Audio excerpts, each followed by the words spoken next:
శుక్లాంబరధరం విష్ణుం శశివర్ణం చతుర్భుజం ప్రసన్నవదనం ధ్యాయేత్ సర్వవిఘ్నోపశాంతయేత్. గురుర్బ్రహ్మా గురుర్విష్ణుః గురుర్దేవో మహేశ్వరః గురుః సాక్షాత్ పరబ్రహ్మ తస్మై శ్రీ గురవై నమః.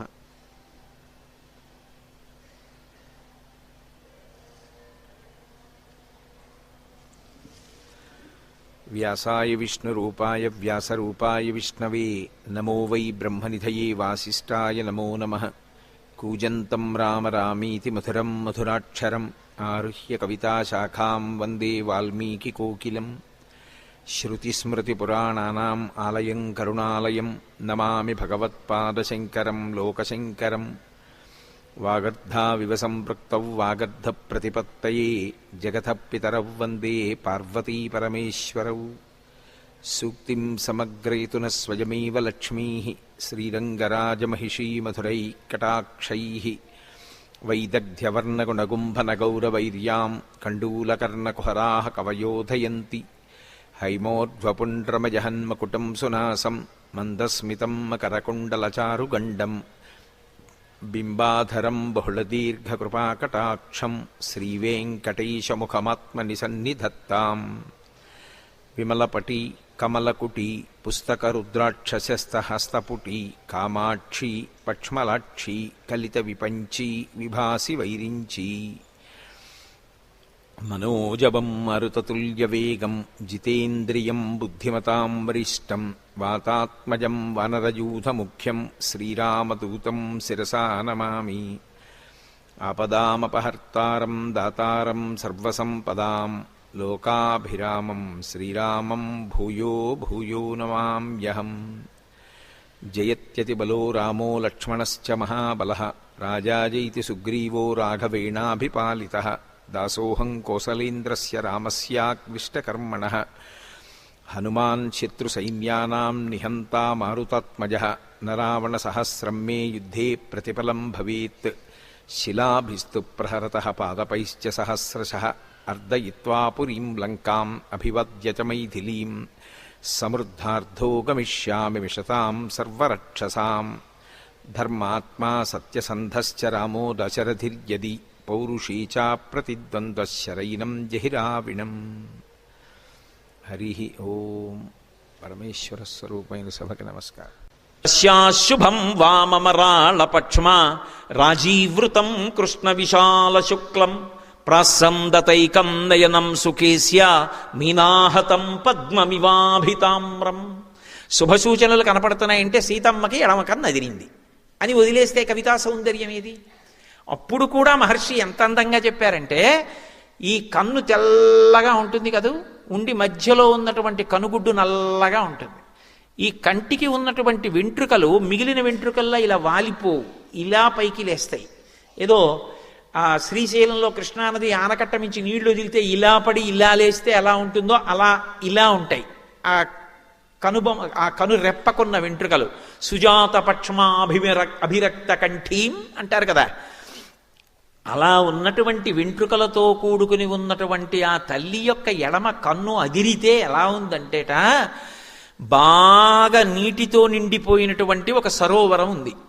ఆ సరోవరంలో ఒక తామర పువ్వు పూసింది.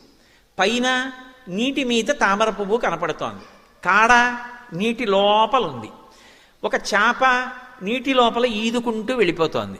వెళ్ళిపోతూ వెళ్ళిపోతూ నీళ్లల్లోనే తామర కాడ పక్కకొచ్చి నించుంది. నించున్నప్పుడు తోక కొద్దిగా ఊపుతుంది, ఇలా మళ్ళీ కదిలి వెళ్ళిపోయేటప్పుడు గట్టిగా ఊపుతుంది. ఆ చేప కదిలి వెళ్ళిపోయే ముందు తోక గట్టిగా ఊపింది. ఆ ఊపిన తోక తామర పువ్వు కాడకి తగిలింది. కాడ నీళ్లల్లో ఊగింది, కానీ నీరు ఆ ఊపును ఆపింది. కొద్ది ఊపే పైకొచ్చింది. ఆ చిన్న ఊపికి పైనున్న తామర పువ్వు ఇలా అంది. అలా నీటి మీద తామర పువ్వు చేప తోక తగిలి ఊగితే ఎలా ఉంటుందో అమ్మవారి కన్ను కొట్టుకుంటే అలా కొట్టుకుంది. ఏమి కవితా సౌందర్యం, ఏమి ఊహ! ఆ సన్నివేశంలో ఇలా చెప్పగలగడం ఒక్క వాల్మీకి మహర్షికి చెల్లింది. ఇటువంటివి ఎన్ని కోకొల్లలు సుందరకాండలో ఎన్నని నేను చూపించగలను. వెనక కథ తరుగుతూ ఉంటుంది. రేపటి రోజుతో ఆఖరు పూర్తి చెయ్యాలి. తస్యాశుభం వామమరాళపక్ష్మా రాజీవృతం కృష్ణ విశాల శుక్లం. ప్రాసందతైకం నయనం సుకేస్య మీనాహతం పద్మమివాభితామ్రం. ఆ పువ్వు ఎలా కదులుతుందో అలా అమ్మవారి కన్ను కొట్టుకుందిట. కన్ను అదిరింది, ఎడమ భుజం అదిరింది, ఎడమ తొడ అదిరింది, కట్టుకున్న చీర కొద్దిగా జారినట్టు అనిపించింది. అమ్మవారికి వెంటనే ఆలోచన కలిగింది, కాదు కాదు నాకేదో శుభం ఉంది. త్రిజట చెప్పింది, ఇప్పుడు ఉరిపోసుకుందామంటే వద్దు వద్దు అన్న సంకేతాలు కనపడుతున్నాయి. శకున శాస్త్రానికి ఒక ప్రామాణ్యం ఉంది. ఈశ్వరుడు హెచ్చరిక చేయవలసి వచ్చిందనుకోండి, శంఖచక్ర కథాపద్మాలు అట్టుకుని వచ్చి చెప్పడం, ఒక శకున రూపంలో చెప్తాడు. మీరు రామాయణాన్ని శకున శాస్త్రంగా చదివితే అంతా శకున శాస్త్రం. అందులో యుద్ధకాండలో ఒక్కొక్క వీరుడు బయటకు వస్తుంటే శకునాలు చూపిస్తారు. కాబట్టి నాకు శుభశకునాలు కనపడుతున్నాయే, నాకు ఇంకా ఏం శుభం మిగిలిందని కొద్దిగా ఆగింది. ఈలోగా పైనున్న ఆయనకి అవకాశం దక్కింది. చూడండి, చిన్న బ్రీదింగ్ టైం దొరికితే చాలండి అంటుంటాడు ఒక్కొక్కడు. అలా ఆయనకు కొద్దిగా సమయం దొరికింది. ఇప్పుడు ఆయన వెంటనే ఆలోచించాడు. ఇక్కడ మీరు ఒకటి గమనించాలి, హనుమ చెప్దామని చెప్పట్లేదు. ఆయనకు వచ్చిన ఆలోచన ఏమిటంటే, ఇప్పుడు ఈవిడ ఉరి పోసుకోకుండా ఆగాలంటే ఒక్కటే, రామ రామ రామ రామ రామ రామ అంటే అయిపోతుంది. ఎందుకంటే ఈవిడికి అసలు ఆ రామ అన్న నామం అన్నా రాముడు అన్న అంత భక్తి. అది వినపడితే చాలు. అది వినపడకి ఇలా అయిపోయింది. అది వినపడితే చాలు. చూడండి, ఓ మాట అంటుంటారు, ఈవిడికి మళ్ళీ అన్నదమ్ములు అక్క చెల్లెళ్ళు అందరూ కనపడి ఓ 10 రోజులు అందరిలో సరదాగా తిరిగితే ఆరోగ్యం వస్తుందండి. మానసికంగా బెంగపెట్టుకుంది, శారీరకంగా ఏం లేదు అంటారు. ఏదో పిల్ల పెళ్ళి కొత్తగా అమెరికా వెళ్ళిపోయింది అనుకోండి, ఓ 6 నెలలకి దిగులు పడిపోయింది అనుకోండి, ఆ పుట్టిల్లు అవి అన్నీ గుర్తొచ్చి ఒక్కసారి వాళ్ళ పుట్టింటికి పంపించండి, ఓ నెలలాళ్ళు వాళ్ళందరితో సరదాగా తిరిగి వచ్చేస్తే సంతోషంగా ఉంటుంది. అంటే మీరు లేకుండా ఎలా, మీరు లేకుండా ఎలా అంటే విసుక్కోకూడదు. ఎంత ఆర్ద్ర హృదయం. 6 నెలలైంది పెళ్ళయి, నన్ను వదిలి వెళ్ళలేదు. పాపం మనసులో పుట్టి పెరిగిన స్థలం కదా, దిక్కుమాలిన ఉద్యోగం కోసం వెంపర్లాడిపోక్కర్లేదు. ఓ నెల సెలవు పెట్టి తీసుకుని వెళ్ళాలి మళ్ళీ ఇండియా. అది కాదు భర్తృత్వం అంటే. అది లేకపోతే ఎలా భర్తృత్వం? కాబట్టి ఇప్పుడు ఆమెకి శుభం ఉన్నది అంటే రామకథ చెప్పాలి. ఆమె ప్రాణమంతా ఏమిటి? రాముడే. అందుకే కదూ అంది, అనన్య దైవత్వమియం క్షమాచ, నాకు దైవం అంటే రాముడే అంది. కాబట్టి నేను రామకథ చెప్పేస్తాను. రామకథ చెప్పేస్తాను, ఆయనకి సంకల్పం కూడా లేదు. ఆయనకి అసలు ఏం చెప్పాలో తెలియని సందర్భం అనుకోండి, రామకథ చెప్పేస్తారు. ఇది నిజం తెలుసా అండి? రామాయణం చదివి కొంచెం రామాయణంతో స్పర్శ ఉందనుకోండి, అకస్మాత్తుగా మనం ఏదో విందాం అని చెప్పి ఏ గాన కచేరీకో ఏ నృత్యం చూద్దామని సభలోకి వెళ్ళి కూర్చున్నారనుకోండి, అస్తమానం ఉపన్యాసాలు చెప్పేవాడు సభలో కనపడ్డాడు అనుకోండి, చటుక్కుని ఏం చేస్తారంటే, ఫలానా ఆయన వచ్చాడు, ఒక్క 5 నిమిషాలు దీని మీద మాట్లాడతారంటాడు. 5 నిమిషాలు దీని మీద మాట్లాడతారంటే ఆయన ఏం మాట్లాడదామని వచ్చాడా, చూద్దామని వచ్చాడు. అప్పుడు వెంటనే ఉత్తర క్షణంలో ఉండండి, మళ్ళీ ఇంటికి వెళ్ళి పుస్తకం చూసి వస్తాను అనగలడా? అప్పుడు ఆయనకి ఆధారం ఏమిటి? ఆయనకి ఎప్పుడూ మనసులో సిద్ధంగా ప్రీతిపాత్రంగా ఉండేది ఏది ఉంటుందో అది చెప్పేసి ఇవన్నీ ఆయన ప్రీతికి పనికొస్తాయి అని దిగిపోతాడు కదా.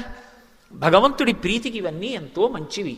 మంచి పాట పాడుకున్నారనుకోండి, పరవశించిపోయారనుకోండి, సంగీతానికి అమ్మవారు సంతోషిస్తుంది. సామగాన ప్రియ అని అమ్మవారి గురించి 4 మాటలు చెప్పేసి, కాబట్టి తల్లి ఇంత గొప్పగా పాడుతున్నారు, ఈ పాట చేత ఈవిడ తరిస్తారనడంలో సందేహం లేదు, అమ్మవారిని చేరుకోవడానికి అందరూ సంగీతం నేర్చుకోవాలి అని చెప్పి దిగిపోతాడు. ఎంత బాగా మాట్లాడారండి అంటాడు. ఇంత బాగా మాట్లాడారండి కాదు, ఆయనకి మాట్లాడడం ఏం చెప్పాలో తెలియకి చెప్పాడు. అంటే ఆయనకి అదే వచ్చేస్తుంది బుర్రలోకి, ఎందుకంటే ఆయనకి ఎప్పుడు అదే అలవాటు, మరి అదే మాట్లాడతాడు. అది తప్ప ఇంకోటి మాట్లాడ్డా ఆయన, అందుకని అదే మాట్లాడతాడు. మళ్ళీ హనుమకి కూడా మనసులో ఎవరుంటారంటే రాముడే ఉంటాడు. సీతమ్మకి ఎలాగో హనుమకి కూడా అంతే. అందుకని ఆయన కూడా ఏం చెప్తారు? అది సందర్భమా అనవసరం, రామకథే చెప్తారు. అందుకని ఆయన ఉత్తరక్షణం ఏమం బహువిధాం చింతాం చింతయిత్వాం మహాకపి సంసర్భో మధురం వాక్యం వైదేహ్య వ్యాజహార. కావ్య సౌందర్యం, చచ్చిపోయే వాళ్ళని కూడా బ్రతికించగలిగినటువంటి కథ రామకథ, మృత సంజీవని. సుందరకాండలో రాముడు కనబడడు, రామకథ వినబడుతుంది 1కి 10 మార్లు. అందుకని రామకథ చెప్పడం మొదలుపెట్టారు. ఎలా అంటే ఆవిడ వినాలి, ఆవిడ చెవిలో పడాలి, ఆవిడ అనురక్త కావాలి. అనురక్త కావాలి అంటే అమ్మ అమ్మ రాముడు ఉన్నాడమ్మా నన్ను పంపించాడమ్మా అంటే నమ్మదు. ఆవిడ ముందు నమ్మేదాంతో మొదలెట్టాలి. నమ్మేదాంతో మొదలెట్టి ఆవిడికి తెలియంది చెప్పాలి. అప్పుడు అంటే ఇప్పుడు ఆవిడికి ఆశ్వాసం కుదురుతుంది. ఓ ముందుని చెప్పాడు, నమ్మకంగా ఉంది, ఇది కూడా నిజమేమో అనే అనుమానం వచ్చి ఆగుతుంది కాస్త నిర్ధారణ చేసుకోవడానికి. అందుకని రాజాధచరదో నామ రథకుంజరమాజిమాన్ పుణ్యశీలో మహాకీర్తి రుజుర్రాసి మహాయశ. తన ఇష్టం వచ్చినంతసేపు మాట్లాడడానికి అవకాశం ఉన్నటువంటి ఉపన్యాసకుడిలా మాట్లాడడం కుదరదు. గబగబా చెప్పాలి రామకథ, ఆవిడ చెవుల్లోకి వెళ్ళాలి.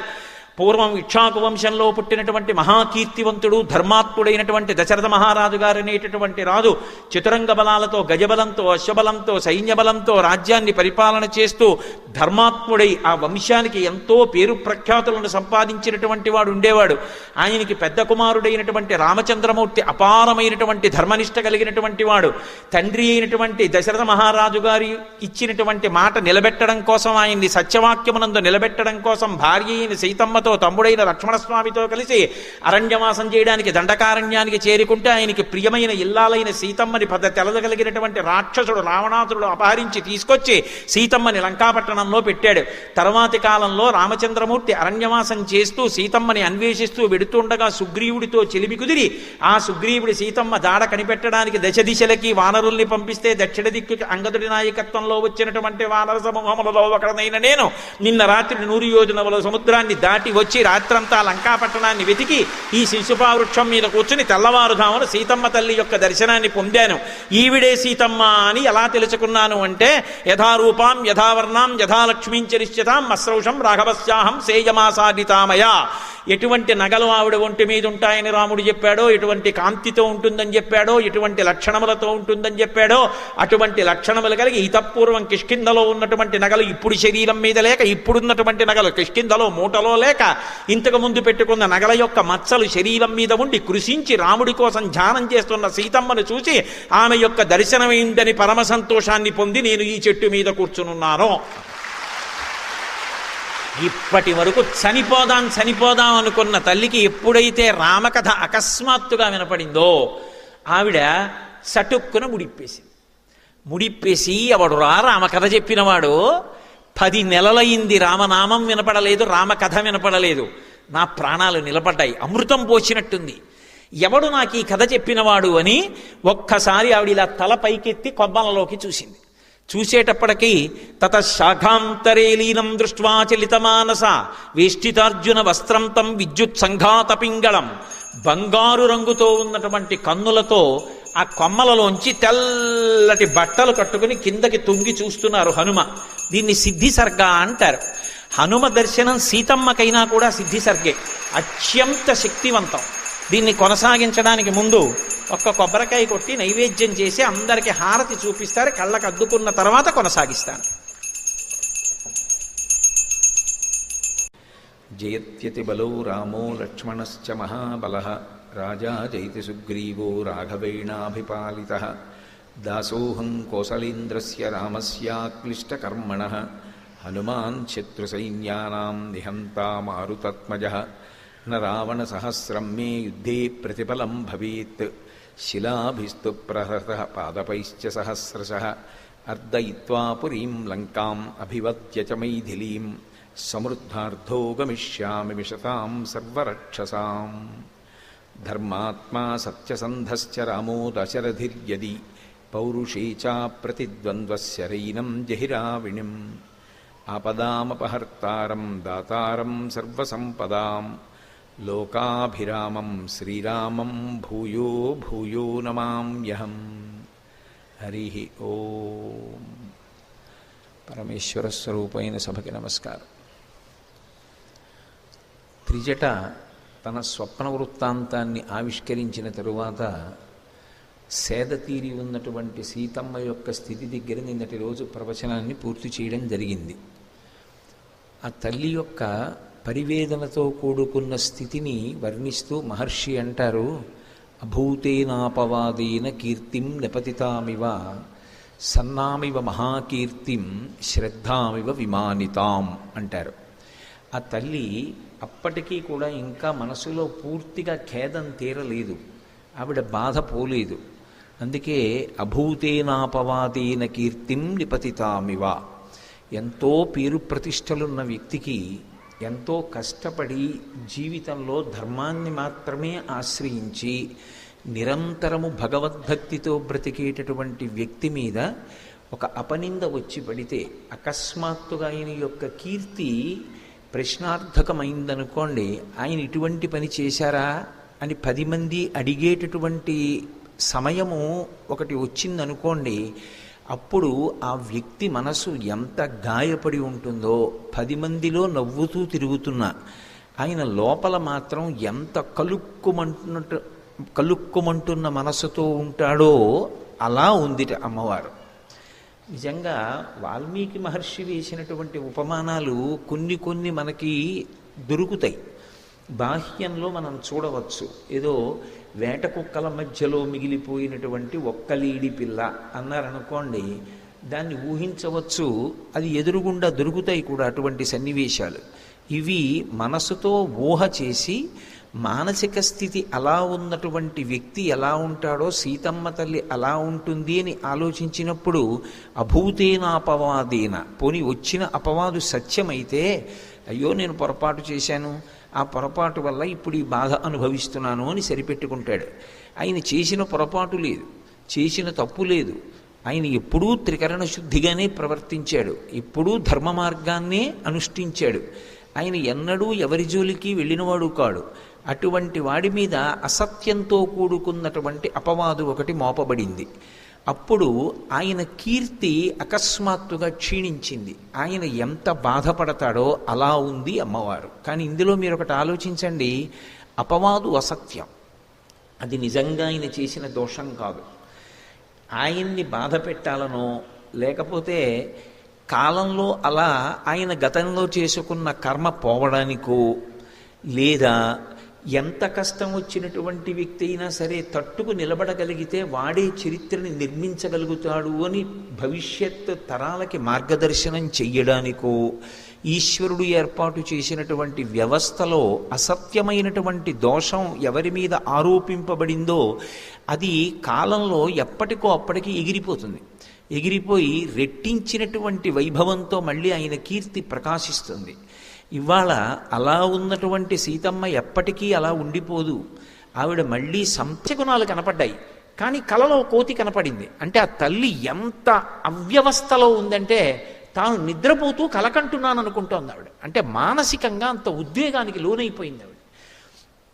కానీ ఉత్తర క్షణంలో అనుకుంది, నేను నిద్రపోవట్లేదుగా, రామచంద్రమూర్తికి దూరంగా ఉండి నేను నిద్రపోయానా? అసలు నాకు నిద్ర పట్టింది ఎప్పుడు? అలా నిద్రపట్టి నేను సుఖపడిన రోజుందా రాముడికి దూరమై? ఎన్నడూ నిద్రపోలేదే. నేను నిద్రపోనప్పుడు నాకు కల ఎలా వచ్చింది?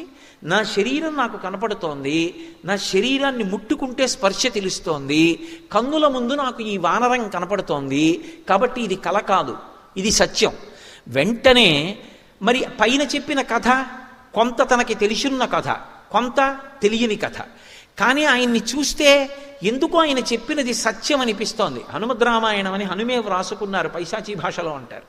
అందులో మొట్టమొదటిసారి సీతమ్మ నన్ను చూసినప్పుడు కొన్ని సంవత్సరముల తర్వాత కొడుకుని తల్లి చూస్తే ఎలా ఉంటుందో అలా చూసింది అని వ్రాసుకున్నారు ఆయన. కాబట్టి నాకు ఈయన్ని చూస్తే పుత్రభావన కలుగుతోంది. ఎందుకో నాకు ఎంత మాత్రమో కూడా అబద్ధం చెప్తున్నాడు అని అనిపించట్లేదు. అయినా వెంటనే ఆ తల్లి నమస్కారం చేస్తోంది. నమోస్తు వాచస్పతయే సవజ్రిణే స్వయంభువే చైవ హుతాశనాయ చ. నేను నమస్కారం చేస్తున్నాను ఎవరికి? నమోస్తు వాచస్పతయే సవజ్రిణే, బృహస్పతితో కూడుకుని ఉన్నటువంటి ఇంద్రుడికి నమస్కారం చేస్తున్నాను. అలాగే స్వయంభువే చైవ హుతాశనాయ చ, అగ్నిహోత్రుడికి బ్రహ్మగారికి నమస్కారం చేస్తున్నాను. అనేన చోక్తం యదిదం మమాగ్రతో వనౌకసా తచ్చ తదాస్తు నాన్యథా. నేను కూర్చున్న ఈ చెట్టు మీద కూర్చుని ఈ వానరం ఏ కథ చెప్పిందో ఆ కథ సత్యమే అగుగాక, ఆ కథ వేరొకలా కాకుండుగాక. అంటే ఆవిడ ఒకవేళ రావణాసురుడు మారువేషంలో వచ్చి చెప్తున్నాడేమో, అందుకని ఆవిడ దేవతల్ని ప్రార్థన చేసింది. అలా పిరికితనం కలగట్లేదు మనసులో, అది సత్యమే అని ఎక్కడో తెలుస్తోంది. పుత్రుడిలా కనపడుతున్నాడు, ఆయన తేజస్సు చూస్తే అలా అనిపించట్లేదు మోసం చేసేవాళ్ళ. ఇన్నాళ్లకి ఈయన ముఖం చూస్తే మనసులో ఊరట కలుగుతోంది, ఆయన మాట్లాడిన తీరు అంత స్పష్టంగా ఉంది, నన్ను ఊరడించడానికి చెప్పాడన్న విషయం స్పష్టం అవుతోంది.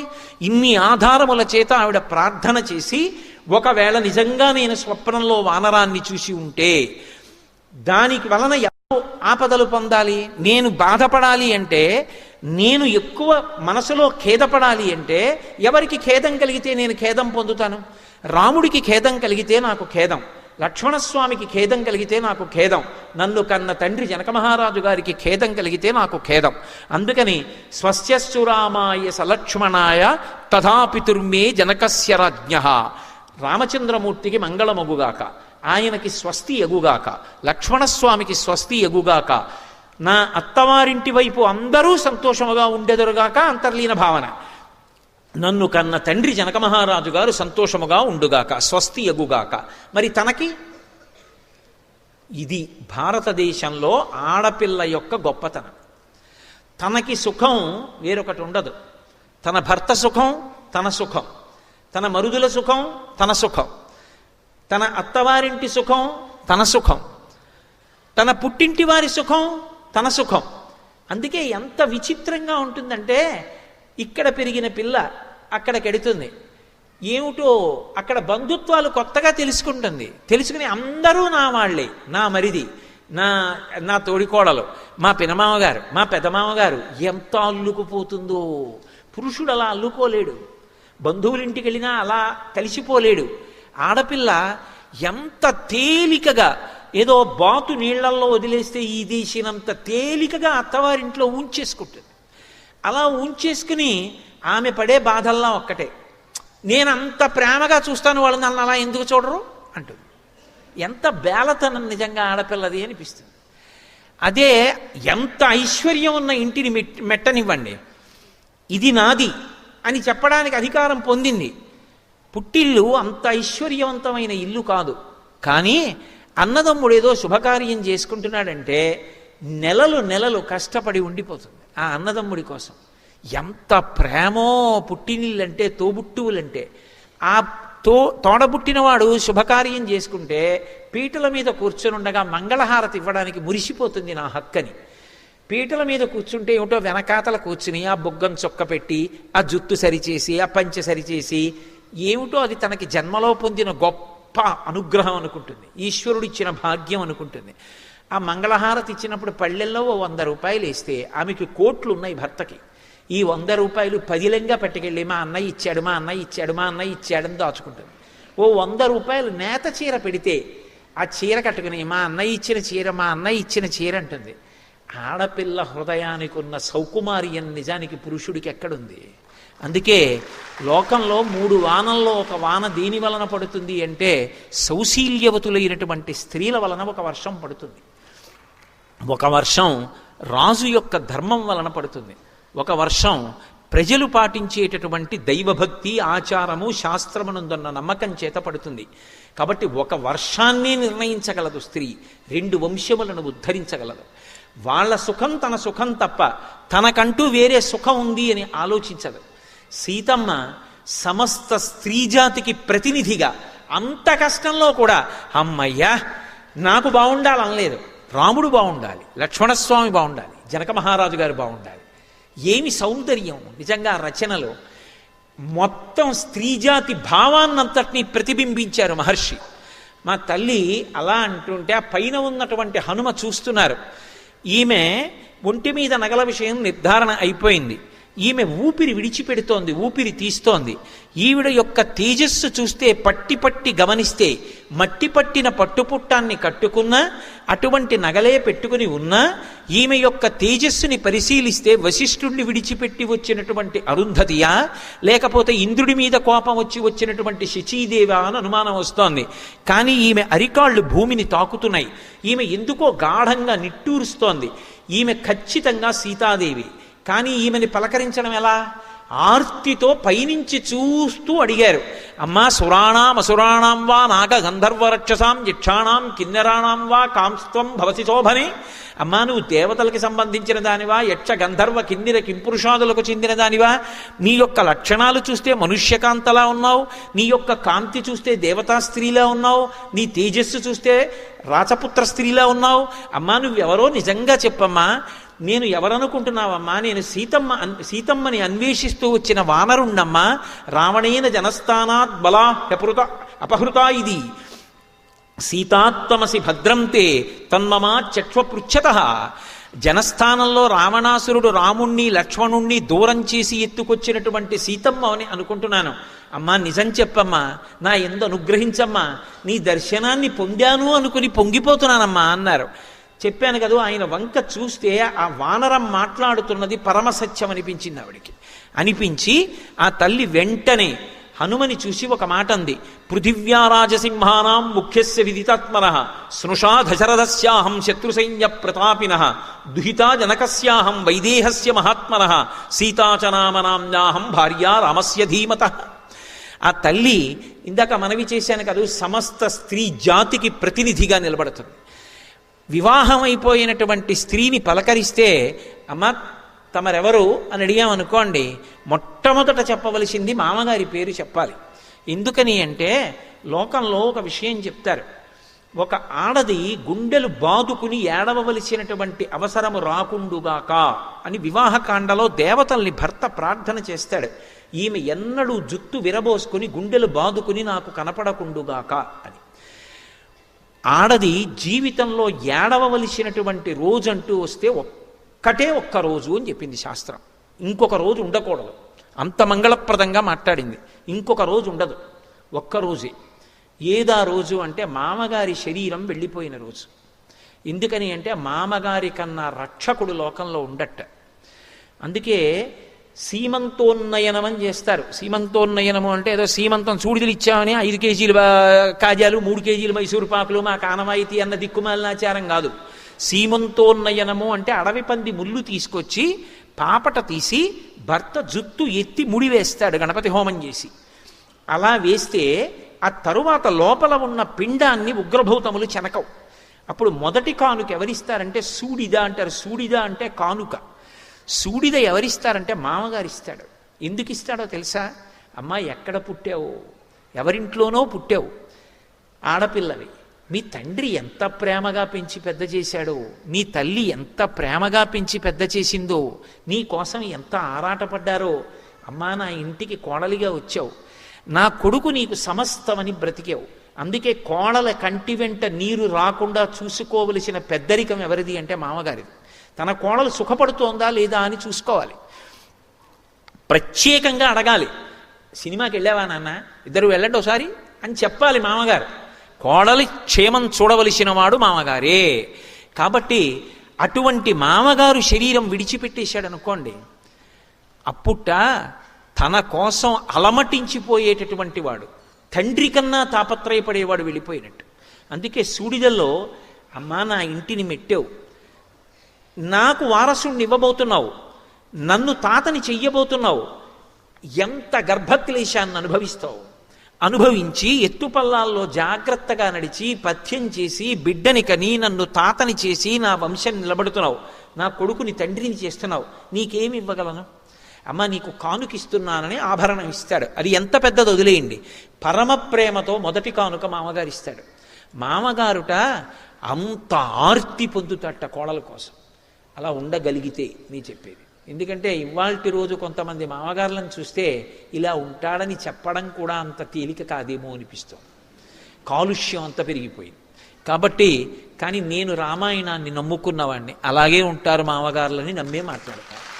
కాబట్టి ఆ తల్లి మామగారు వెళ్ళిపోతే మాత్రం ఏడుస్తారట. అలా ఇలా కాదుట, నా కోసం నా సంతోషం కోసం అహరహం పరిశ్రమించే వ్యక్తి ఆయన వెళ్ళిపోయారు. ఏది పెద్దరికం ఇప్పుడు? ఎవరికి చెప్పుకోను కష్టం వస్తే అని. అందుకే ఆడపిల్ల పెళ్ళయ్యాక అమ్మ మీరెవరు అని అడిగితే ఫలానా వారి కోడలని చెప్పుకుంటుందిట సంతోషంగా. అంతే తప్ప తన పేరు చెప్పదు. అది భారత జాతి గొప్పతనం. 1000 పడగల్లో విశ్వనాథ సత్యనారాయణ గారు ఏడిచారు. 999 పడగలు చితికిపోయాయి.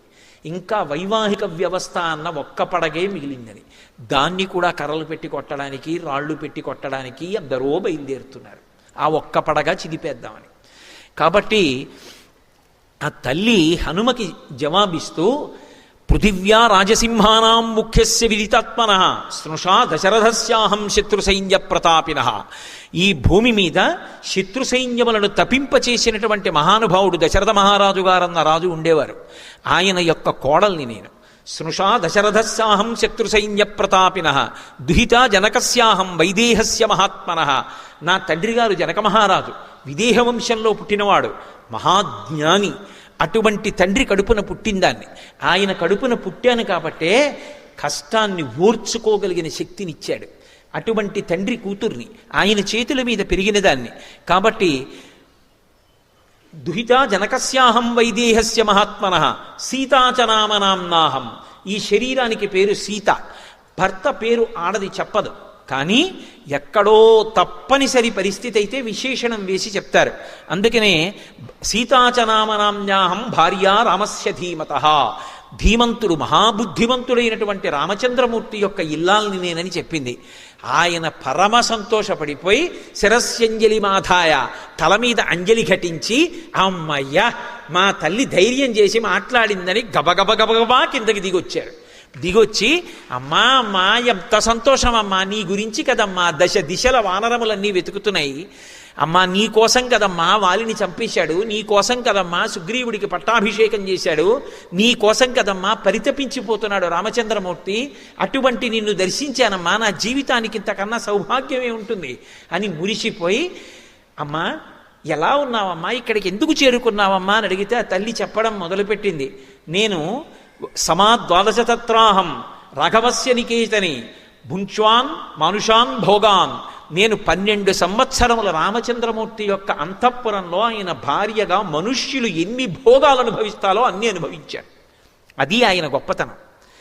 ఎంత పెద్ద మాట ఉందో చూడండి, ఒక మనిషి ఎన్ని భోగములు అనుభవిస్తాడో అన్నీ అనుభవించాడు.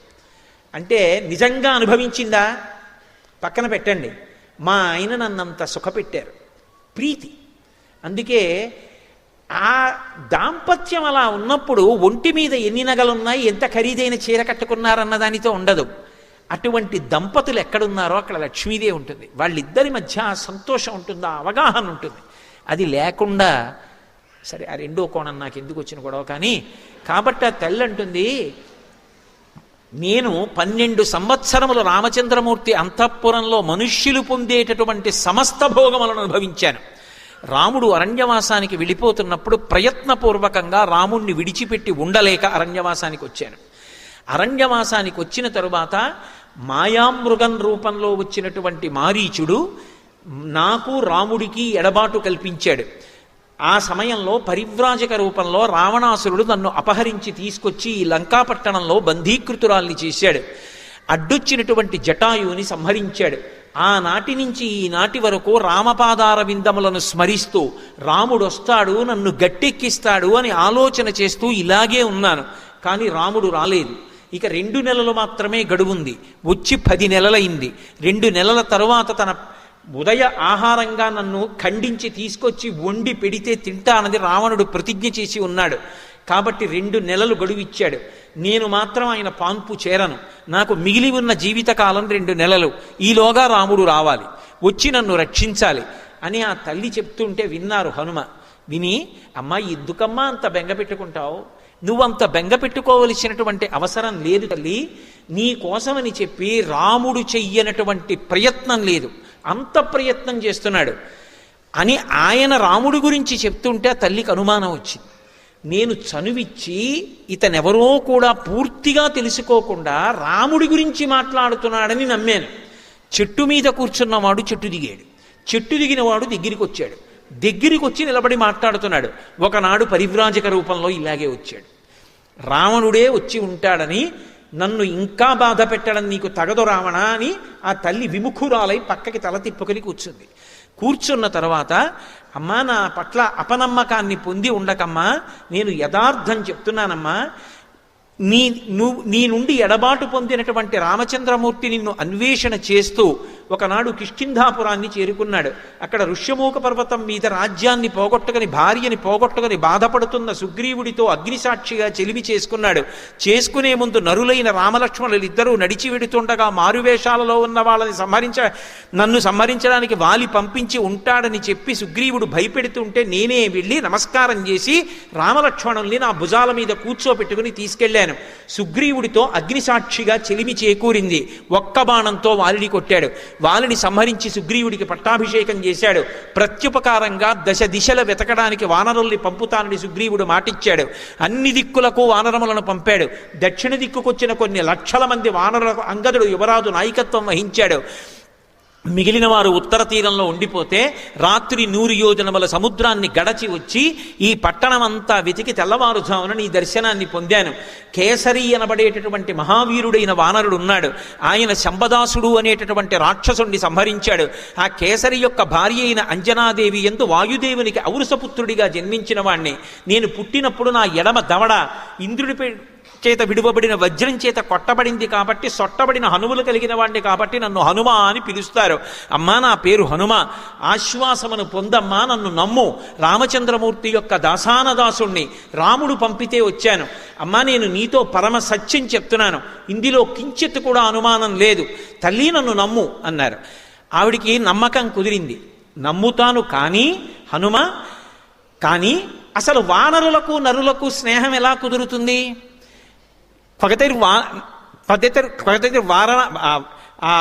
వానరాణాంచ నరాణాంచ పగతిర్ సమాగమే. వాళ్ళిద్దరూ ఎలా కలుసుకున్నారు? ఒకవేళ కలుసుకున్నా యాని రామస్య లింగాని లక్ష్మణస్య చ వానర తాని భూయ సమాచక్ష్వా నమాన్ శోక సమావిశేత్. ఏది నీకంత తెలుసు అంటున్నావే? రాముడితో అంత కలిసి ఉన్నానంటున్నావే, లక్ష్మణుడితో అంత కలిసి ఉన్నానంటున్నావే.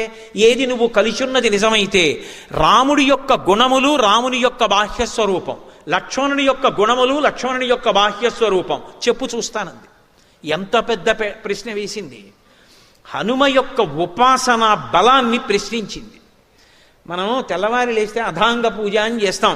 ఏదో పాదౌ పూజయామి, గుల్భౌ పూజయామి, జంఘే పూజయామి, జానుని పూజయామి, ఊరుం పూజయామి, కటిం పూజయామి, నాభిం పూజయామి, ఉదరం పూజయామి, వక్షస్థలం పూజయామి, కంఠే పూజయామి, చుబుకం పూజయామి, ఓష్టే పూజయామి, నాసికాం పూజయామి, నేత్రౌ పూజయామి, లలాపుటం పూజయామి, భుజౌ పూజయామి, స్కందౌ పూజయామి, శిరః పూజయామి, సర్వాణ్యంగాని పూజయామి అని.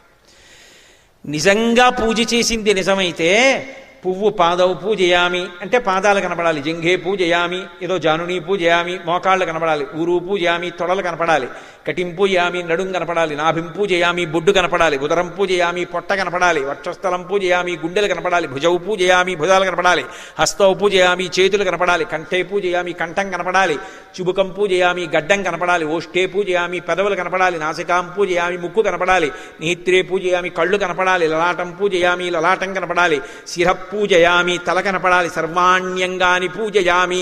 పువ్వులు ఇలా విడిచిపెట్టేస్తే పువ్వులు పడుతున్నంత వేగంగా పైనుంచి కిందకు చూడాలి.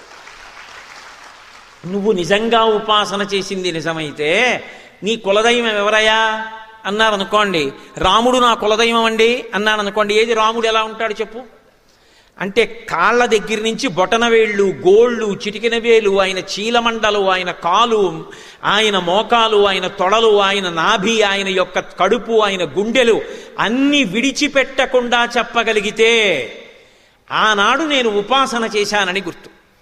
ఏమోనండి నాకు అంత బాగా జ్ఞాపకం ఉండదు, చూస్తాను కానీ గుర్తుండదంటే ఇంకేం ఉపాసన?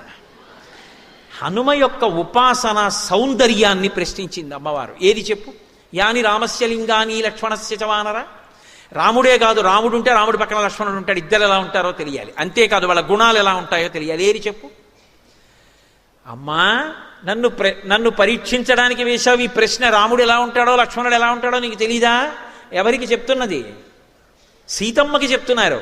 రాముడి అంగప్రత్యంగములు వర్ణించడంలో ఎక్కడైనా చిన్న తేడా వస్తే నిరంతర ఉపాసన, రాముణ్ణి పైనుంచి కిందకి, కింద నుంచి పైకి ధ్యానంలో ఆవిడ ఉపాసన చేస్తూ ఉంటుంది. పైగా ఆవిడ చూడండి ఆయన శరీరం, ఆయన శరీరంలో అంగుళం ఆవిడికి తెలియనిది ఉంటుందా? ఇంతకన్నా ఇంకా వేదిక మీద చెప్పక్కల్లా. ఆవిడ దగ్గర ఇంకొకలా చెప్పడం సాధ్యం అవుతుందా? హనుమ ఉపాసనని ఆవిడ ప్రశ్నించింది, ఆయన నిరూపించుకున్నారు. అందుకని సౌందర్యం, అందుకు సుందరకాండ.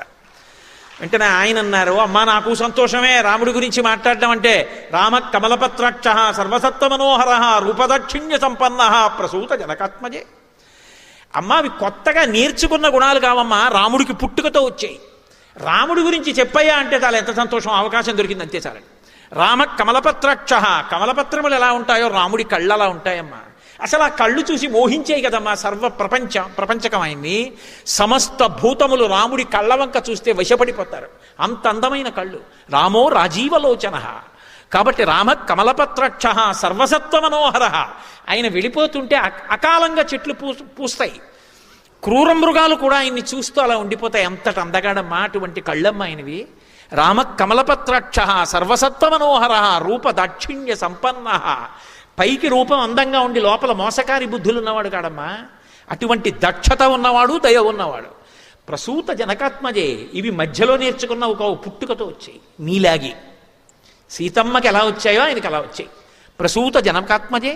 రామో భామిని లోకస్య చాతుర్వర్ణస్య రక్షిత మర్యాదానాంచ లోకస్య కర్తా కారయితాచ సహా.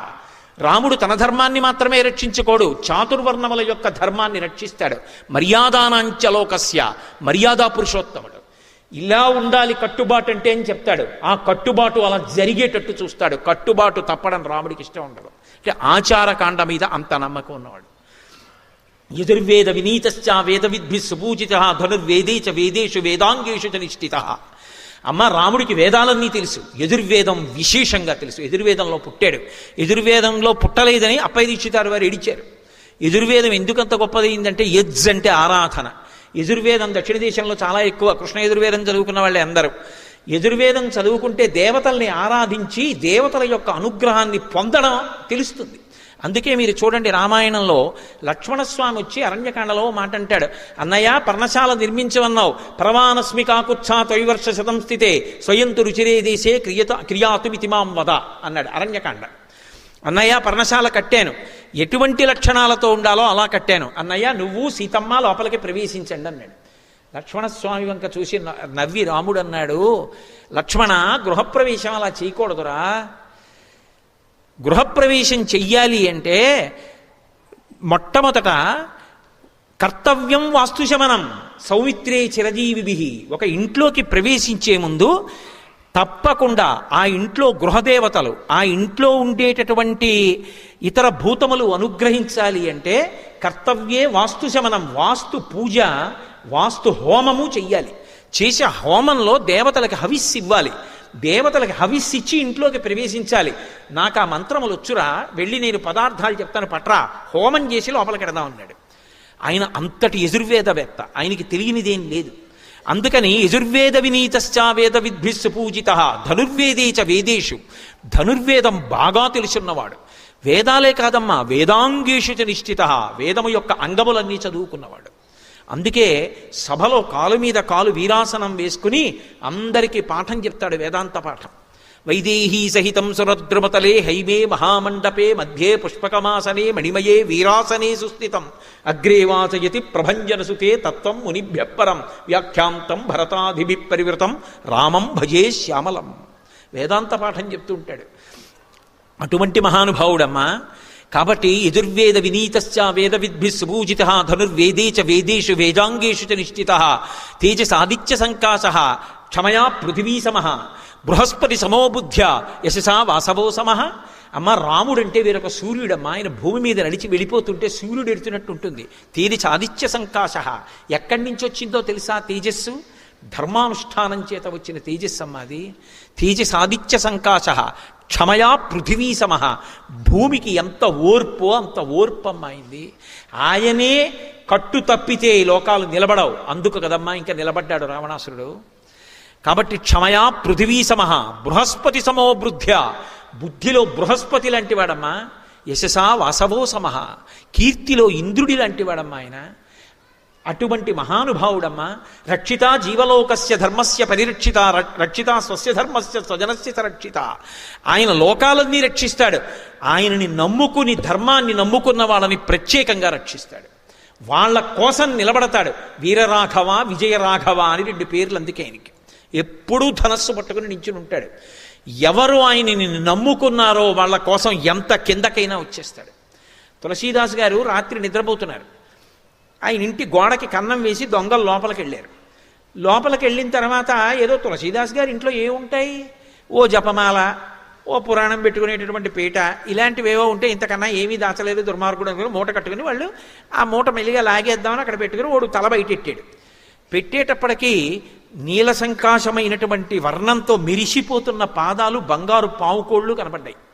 వాడు కొంచెం పైకి ఎత్తి చూశాడు. పట్టుబట్ట, కొంచెం ముందుకు పెట్టిన మోకాలు, నడుం, విశాలమైనటువంటి వక్షస్థలం, ఆ పక్కన భూమి మీద ఊంచి ఉండి మనుతిరిగినటువంటి ధనస్సు, దాన్ని పట్టుకుని ఒక ఆయన ఇలా చూస్తున్నాడు. చూసి తల లోపలికెట్టాడు.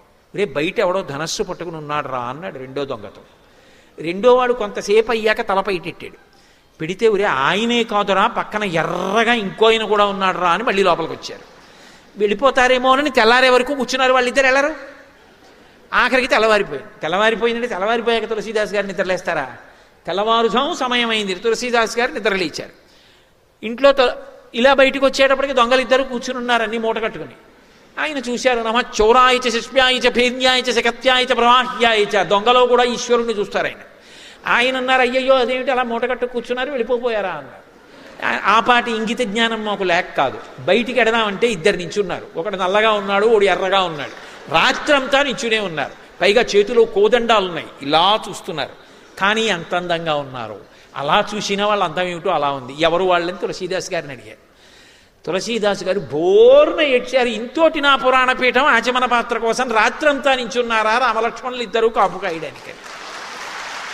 కాబట్టి మహానుభావుడు ఆయన ఎవరి కోసం రాలేదు. ఒకానొకనాడు త్యాగరాజస్వామి గారు దక్షిణ దేశంలో వచ్చిందే ఒక్కసారి యాత్రకి. ఓ జమీందారు ఇంటికి వెడితే జమీందారు గారు ఏదో 500 రూపాయలు ఇచ్చాడు. ఇస్తే శిష్యుడు అన్నాడు, మా గురువుగారు డబ్బులు ఇచ్చుకోరు అన్నాడు.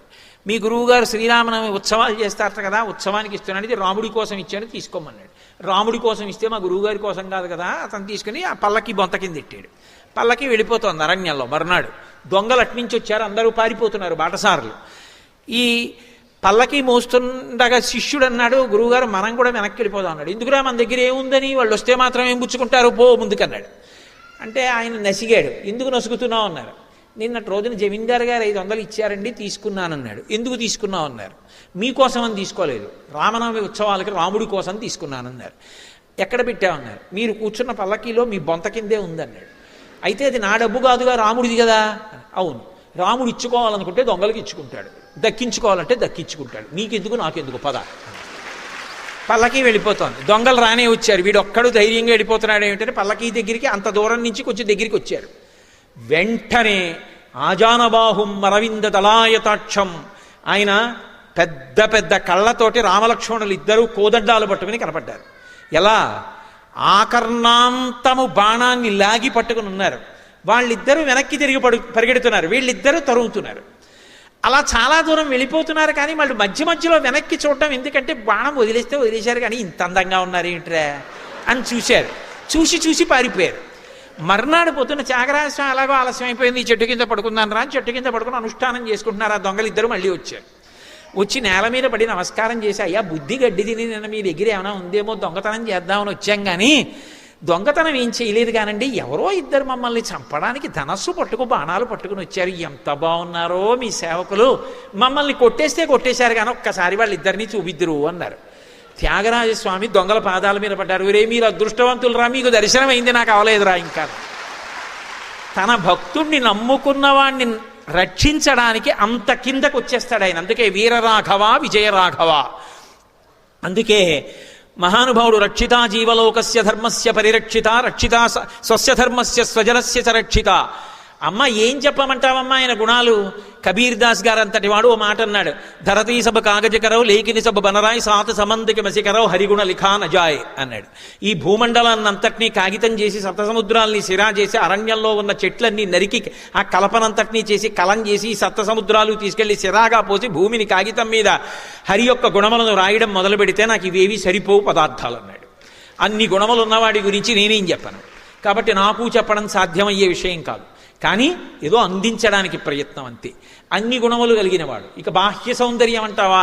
త్రిస్థిర త్రిప్రలంభశ్చ త్రిసమ త్రిశుచోన్నత త్రితామ్ర త్రిశుచ స్నిగ్ధ గంభీరస్త్రిశుచోన్నత. అమ్మ 3 స్థిరంగా ఉంటాయి, 3 పొడుగ్గా ఉంటాయి, 3 తెల్లగా ఉంటాయి, 3 నున్నగా ఉంటాయి. ఆపాదమస్తకం, వేదిక మీద కూర్చుని చెప్పడానికి వీలు లేనటువంటి అంగప్రత్యంగములతో కలిపి ఇక్కడ నుంచి ఇక్కడ వరకు దేన్ని విడిచిపెట్టకుండా వర్ణించి చెప్పేశారు రామలక్ష్మణుల్ని. సీతమ్మ తల్లి ఆనందం ఏమని చెప్పమంటారు? ఇన్నాళ్లకి రామోపాసన చేసి అలా రాముడి గుణములు రాముడి శరీరం అంతా వర్ణించగలిగినటువంటి ఒక ఉపాసకుడు లభించాడు. ఆవిడ ఎంత ఆనందపడిపోయి ఉంటుంది అసలు. అంత సంతోషం పొంది, అంత నమ్మకం పొందింది ఖచ్చితంగా రాముడి పనుపున వచ్చిన దూతయే. ఇంత నమ్మకాన్ని ఆవిడ పొందింది అన్న తర్వాత అప్పుడు ఒక్క మాట అన్నారు, వానరోహం మహాభాగే దూతో రామస్య ధీమతః రామనామాంకితం చేదం పశ్యదేవ్యంగుళీయకం ప్రత్యయార్థం తవానీతం తేన దత్తం మహాత్మన సమాస్విషి భద్రం తే క్షీణ దుఃఖపలాహ్యసి. అమ్మా, నేను వానరుణ్ణి, రాముని యొక్క దాసానదాసుణ్ణి, పేరు కూడా చెప్పరు.